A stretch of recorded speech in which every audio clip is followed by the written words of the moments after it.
খুব জরুরি একটা ভিডিওয় বসলাম। এটা খুবই জরুরি। অনেকেই বলতেছে যে ব্যাপারে একটা ভিডিও করেন তারেক রহমান আর ডক্টর ইউনূসের বৈঠকের ব্যাপারে। সেই ব্যাপারেই আসছি। এখানে কিছু একটা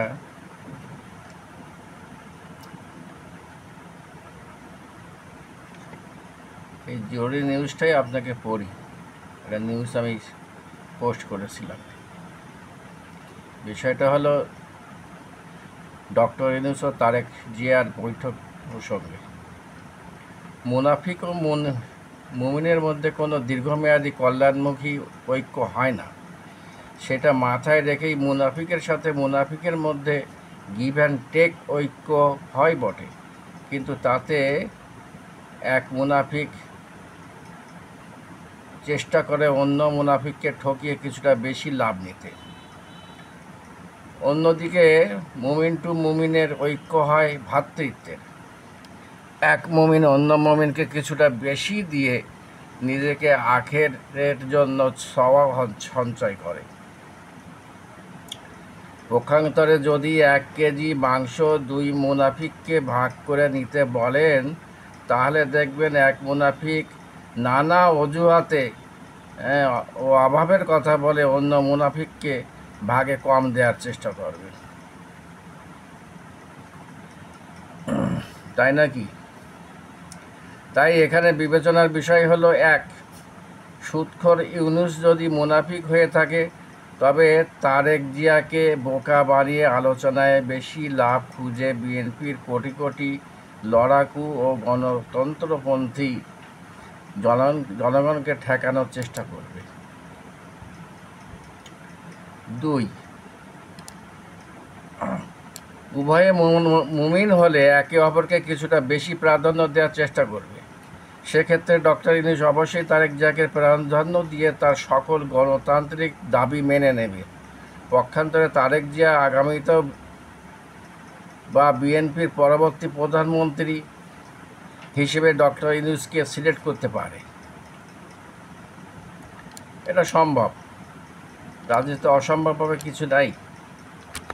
যাই হোক, ডক্টর ইউনূসের কোনো দুরভিসন্ধি থাকলে আলোচনায় কোনো রেজাল্ট আসবে না। তারপরের কথা হলো, ডক্টর ইউনূস তারেক জিয়াকে বোকা বানাতে পারলে বিএনপির কোটি কোটি জনগণের সমর্থন হারাবে, বিএনপির বাস যাবে, বিএনপি ভেঙেও যেতে পারে এবং হুড়হুড় করে সবাই বিএনপি ছেড়ে সুদখোরের এনসিপিতে যোগ দেবে। এটাই স্বাভাবিক, আর এটা হবে। তারেক জিয়াকে সুদখোরের প্রস্তাব মেনে নেওয়ার জন্যেই যে তারেক জিয়ার 21শে আগস্টের গ্রেনেড হামলা মামলার আপিল করা হয়েছে, তা যদি তারেক জিয়া বুঝতে পারে, তাহলে তারেক জিয়াকে কঠিন সিদ্ধান্ত নিয়ে ডক্টর ইউনূসকে সেফ এক্সিটের প্রস্তাব দেওয়াই ভালো।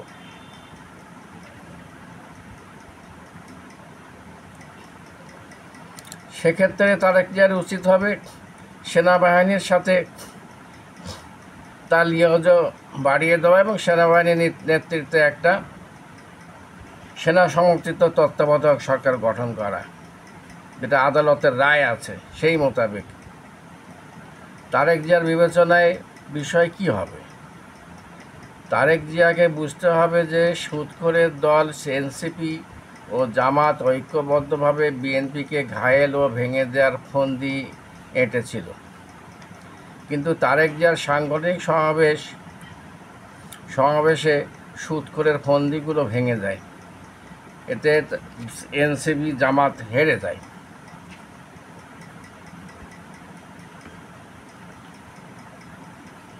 বুঝেছেন? আচ্ছা, একটু পানি খেয়ে নি।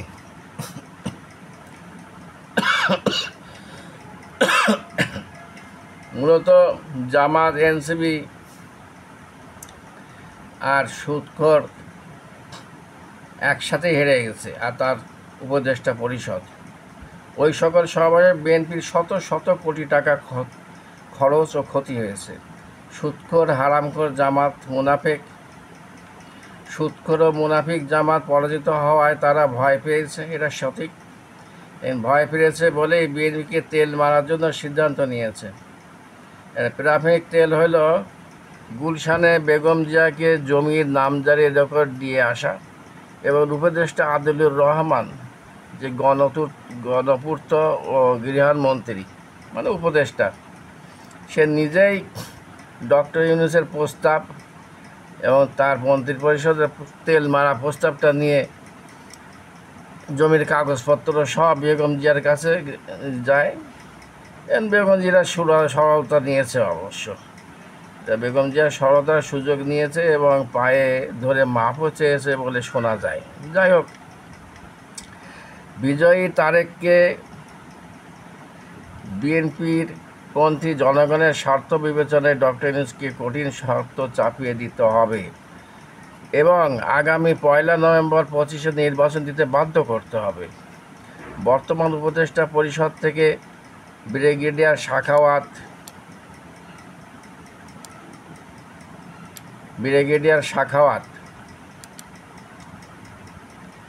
আর কে আছে, ব্রিগেডিয়ার সাখাওয়াত ও শিশু উপদেষ্টাদের অপসারণ করে বিএনপির নির্দেশে 7 সদস্যের তত্ত্বাবধায়ক সরকার গঠন করতে হবে। তারপরের কথা হলো, ডক্টর ইউনূস যদি তারেক জিয়ার কথা না শোনে তবে তাকে ধমকের সুরে সেফ এক্সিট দিয়ে দেশ ছাড়ার পরামর্শ দিতে হবে। সর্বশেষ কথা হলো, পশ্চিমারা যা চায় তা তারেক জিয়াকে কৌশলে ম্যানেজ করে নিজ দলের স্বার্থ রক্ষা করতে হবে। এখানে কিছু কথা আছে। কথা হলো, পশ্চিমারা যে ধরনের সরকার চায় সেই ধরনের সরকারই তারা ক্ষমতায় বসায় এই তৃতীয় বিশ্বের দেশগুলোকে। আর এখানে একটা বিশেষ লক্ষণীয় হলো ভারত এবং পাকিস্তানের বিষয় এবং বাংলাদেশের বিষয়টা সংশ্লিষ্ট। ভারতে এমন কোনো সরকার পাকিস্তান আর বাংলাদেশে চায় না যেটা তার অর্থনীতি, প্রতিরক্ষা এবং আভ্যন্তরীণ নিরাপত্তার জন্য হুমকি স্বরূপ।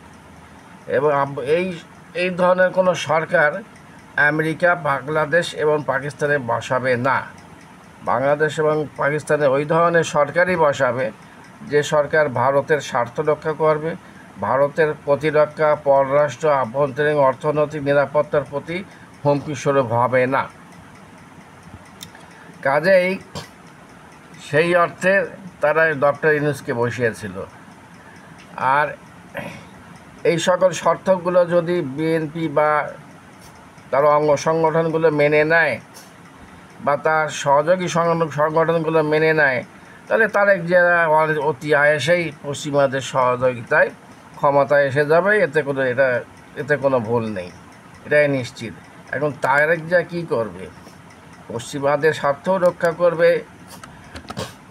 আবার জনগণ এবং জাতীয়তাবাদের স্বার্থও রক্ষা করবে। দুটো কি একসাথে রক্ষা করতে পারবে? এটাই হলো এখন দেখার বিষয়। আপনারা এখন দেখতে থাকুন। ধন্যবাদ।